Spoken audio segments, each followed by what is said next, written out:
You're in the mix. SKM presents Strictly for the Music Podcast. You are now live with the #1 podcast for all upcoming artists worldwide. It's the real deal. Welcome back to another episode of Strictly for the Music Podcast. I'm your host, SKN. The next guest I got live and direct. He is from Southern California, over 5,000 followers, 20 bands and 11 collections, one album, unspecified, 7 tracks. Ladies and gentlemen, let's welcome Prince Zephaniah. What's up, brother? How we doing? Thanks for having me. Hey, man, this is my pleasure. Sofoni Beats. I appreciate you coming on this podcast. I appreciate you, what you do. Your work is great. Man, so let me ask you this, man. Growing up, 2015, you started music, man. Let's talk about that. Wow. I got into music because I was just hanging out, making up freestyles with other rappers, and I was getting good at it. So they were just like, maybe you should go into rapping. Hell yeah, man. So what do you remember freestyling about whenever you barely started out, big dog? Like many rappers, I started rapping about things from the past, struggles that I went through. And then after a while, you'll notice when you write raps for a long period of time, you have nothing to write about from your past when it comes to maybe struggles that you have to overcome. Absolutely, man. So what age was this when you started? You said, I'm going to just do music, you know? Hold on one second. I'm sorry, sir. You're good, man. You're good. Hey, can you go talk to them over there? I'm on the phone. Can you go talk to them over there?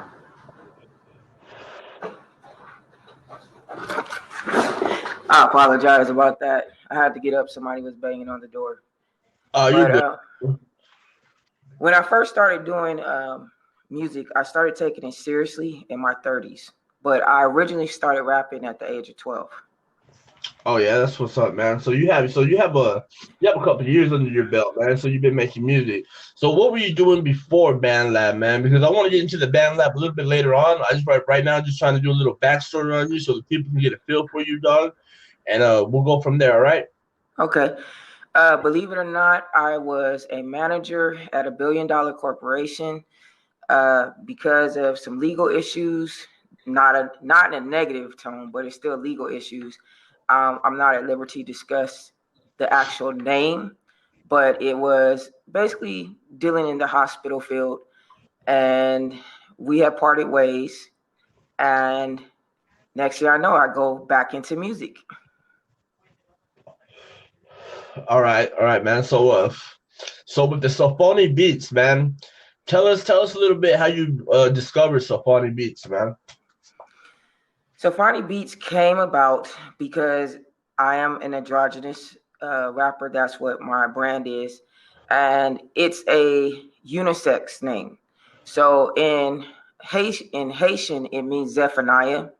But a lot of people, when I first came out, letting people know that my name was Zephaniah, they had problems with it. So when I just renamed it Sofoni, everybody was like, oh, that's a unique name. Same name. Yeah.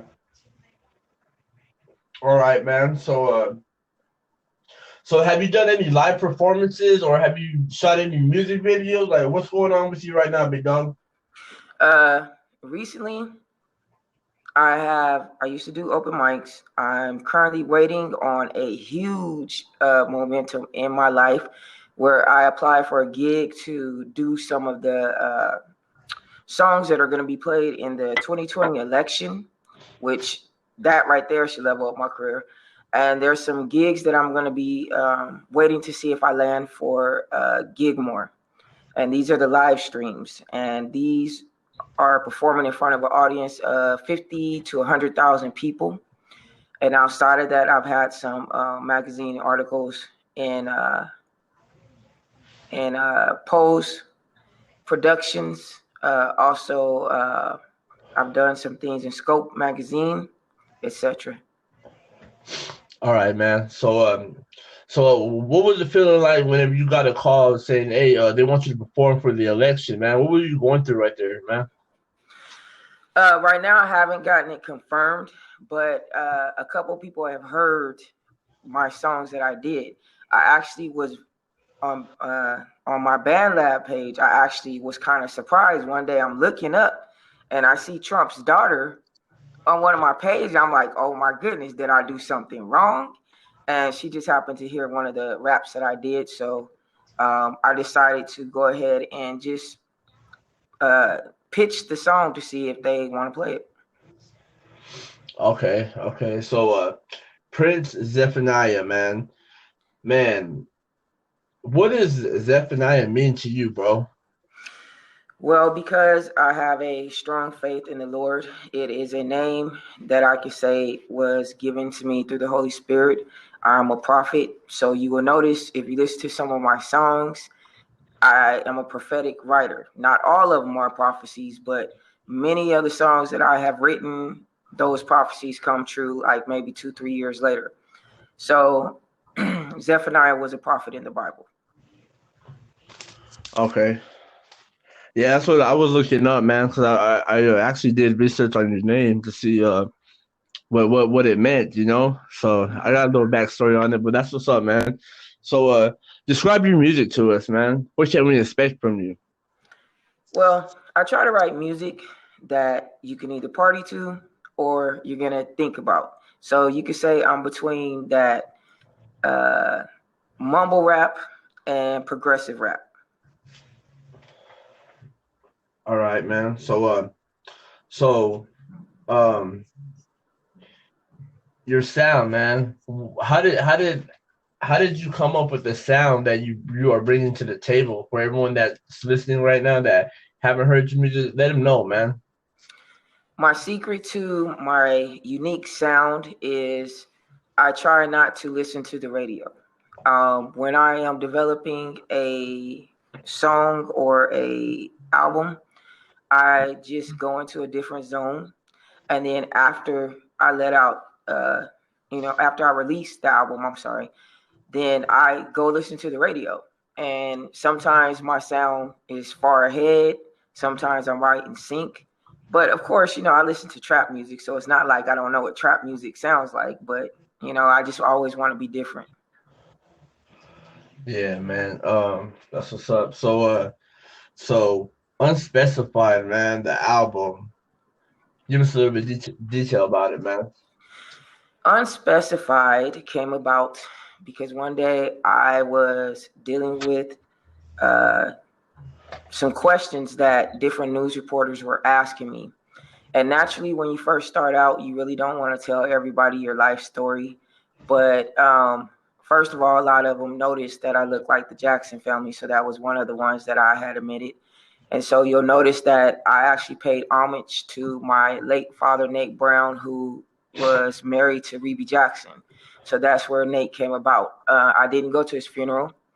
And again, I'm not going to say much about that situation because you know that the Jackson family likes to be private in the things that they, do in their public persona. But it was basically me letting out songs that I thought maybe people would relate to. I have been influenced by Islam, but I am Christian. So I was raised in both, growing up, I was raised in both influenced by Christianity and Islam. So I understand things like that. And I just wanted to write something that people could just understand and relate to, regardless if you went through my personal struggles. That's right, man. So you have 7 tracks on there. How many collabs are on the album, man? You know what? I did not do any collabs. There are some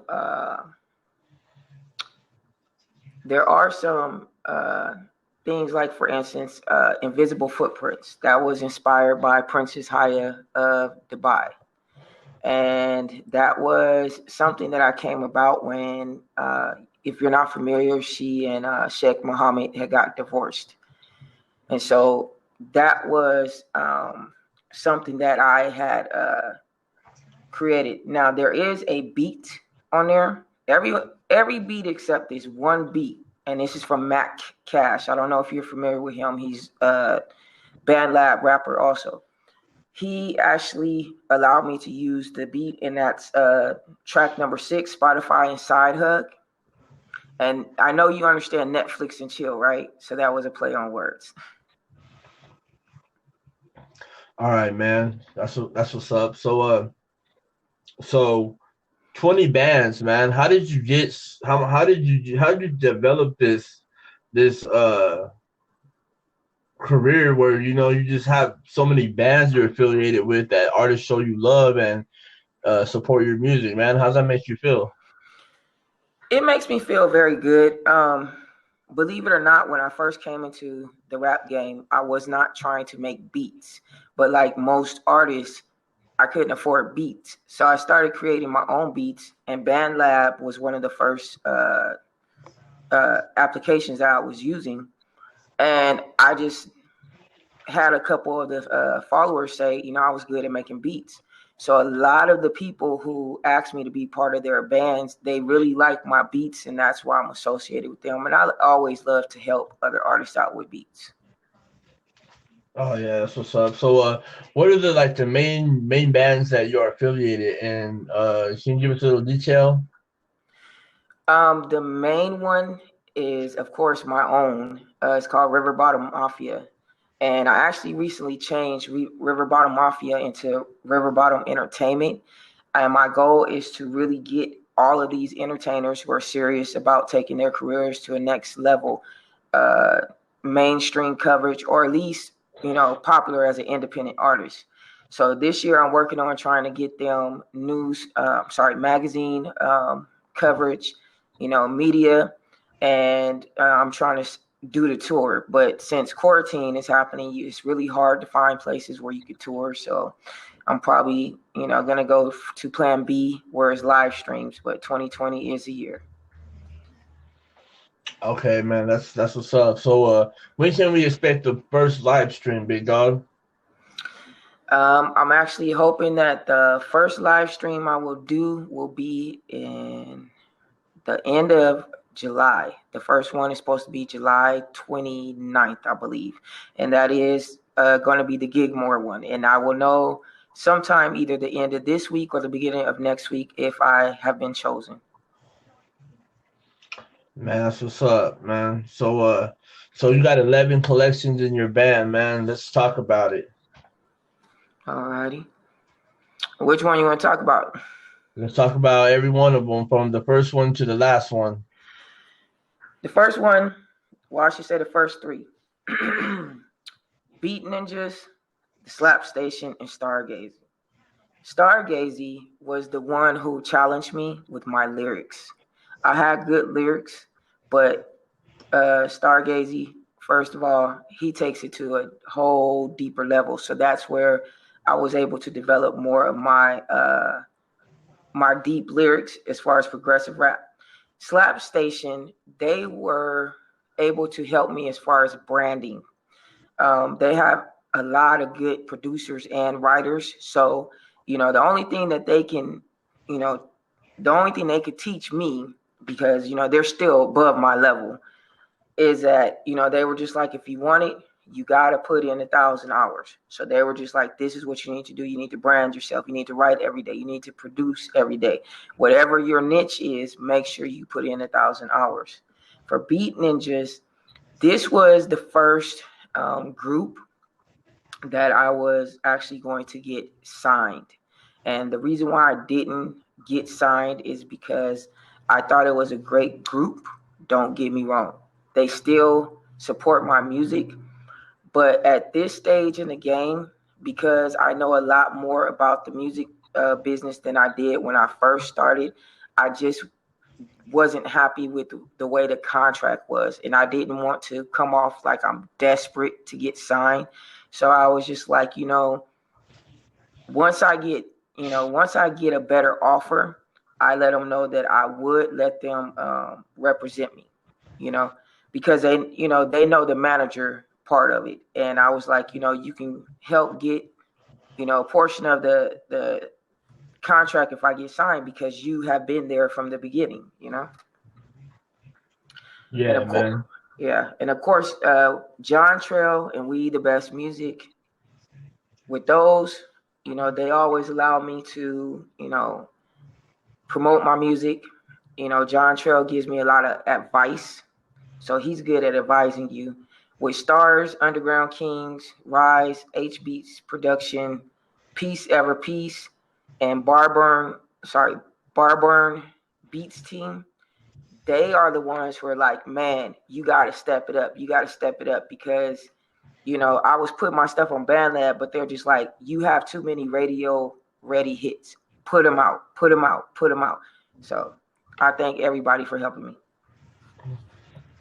That's what's up, man. So far, have you collabed with any producers or any artists off Bandlab?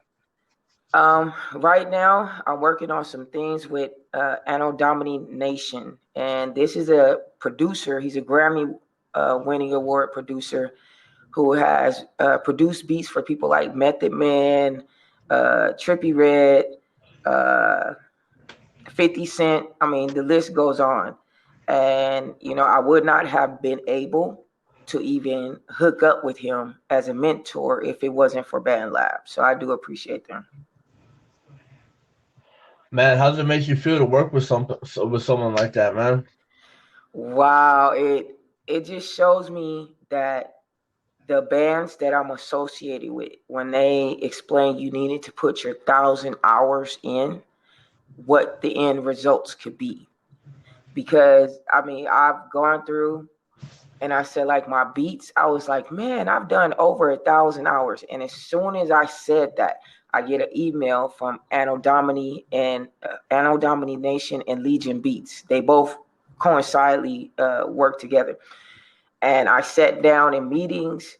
I didn't know if they thought I was ready or if I was going to be serious about it, but they've been patient. They've been working with me and they've been mentoring me. And I just can't wait to see, where my career goes from there. What is the best advice they've given you? The best advice that they have given me is to be in what is called the inner circle. Okay. And it's a private group. And you're not only just getting mentored by them, you're actually getting to know different musicians. And you have to realize if, let's say, Method Man likes one of my beats, it's not me or anyone else liberty to disclose their private lives or things we talk about. So if you are going to be in the big leagues and you are given that chance, you have to learn how to be professional, whether the artist is rude or whether the artist is friendly. You have to remain professional because, as my mentors would tell me, sometimes you will meet rappers that you see on TV or singers that you see on TV that are like complete jerks in real life. And all they're looking for is for them to win a Grammy or some type of music award. So you have to be professional at all times because that can mean the difference between you having your name associated with a Grammy winning or Grammy nominated award artist versus you've been blackballed in the music industry. All right, man. That's what's up. So can we expect any future albums before 2020 is over? And August 4th, I'm actually working on what is called a collab album. That's exactly what it's called. And the reason why I've done that is because many people in the industry, they say they like my sound, but they really want to see how I sound with other artists. And I never thought about collabing. That's a rare thing I do. So I just decided to do a whole album with nothing but collabs. Hell yeah, man. So what are your biggest influences? My biggest influences are the Jackson Family, Guns N' Roses, Aerosmith, Metallica. I like the Wu-Tang Clan, And of course, No Limit Soldiers. I just love them all the way. And of course, Snoop Dogg. Hell yeah, man. So what is your favorite songs from No Limit? Wow. You want to go old school? Okay, so I don't cuss, so some of them I can't say. But I like one that they did with C Murder. And then I like Make Them Go, na na na na. I love that. That Southern Hell yeah. sound. Yeah. That's what's up, man. So if you could collaborate with any artist, dead or alive, who would it be and why? I told my mentor at Odomini, I really wanted to collaborate with Trippie Redd if he is willing to do this song with me. There's a song that he did with Diplo. It's called Make a Wish. And there was a guy that I met on Bandlab, and I actually met him again on Twitter. And I was like, are you still up to doing this? Because I explained to him, I said, I've emailed Diplo and I'm really trying to get this done. And when I rewrote, I'm not going to say rewrote, but the version I did was a gospel version of the song Make a Wish. And a lot of people liked it. They said, actually, they think if me and this guy was to remake Make a Wish and have Trippie Redd on it, and Diplo gave us the permission, they said they think it could actually win an award in the gospel music industry. But I said, it just comes down to, do you want to agree? Because I understand that mainstream rappers have different type of religions. And when you start getting into religion, they might not. And like, dude, I'm not about to do no gospel rap. And I understand. So I'm just keeping my fingers crossed. Yeah, man, that's what's up. Man, Trippie Redd, man, that's a big name. So what's one of your favorite songs from Trippie Redd? Wow. Besides Make a Wish, there's so many to name. I actually like his style of What was rapping. the first song? My bad, I'm sorry, but what was the first song that you've heard from Trippie Redd that like got you into listening to his music more? The one I'm gonna name two. One is Love Me More, and then another one is Dreamer. But as his style, period, I just like his style. Like, he has a nice style of rapping that I like. Hell yeah, man. So if it wasn't for music, what would you be doing right now, man? Most likely, if it wasn't for music, I would either be playing sports or I would be working at some 9-to-5 job. All right, man. So how is your music going to evolve from here? What can we expect? You know what? I can't tell you how it's going to evolve. There are many songs that I create that are very original.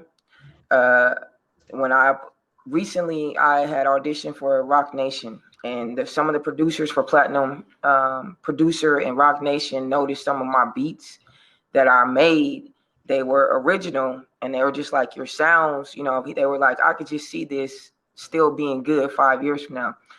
So, like I said, it's just, my thing is, I want to change the world of gospel music, and just the levels that you can get to where it's so mainstream that mainstream gospel rappers and singers are actually competing with the Trippie Redds on the radio.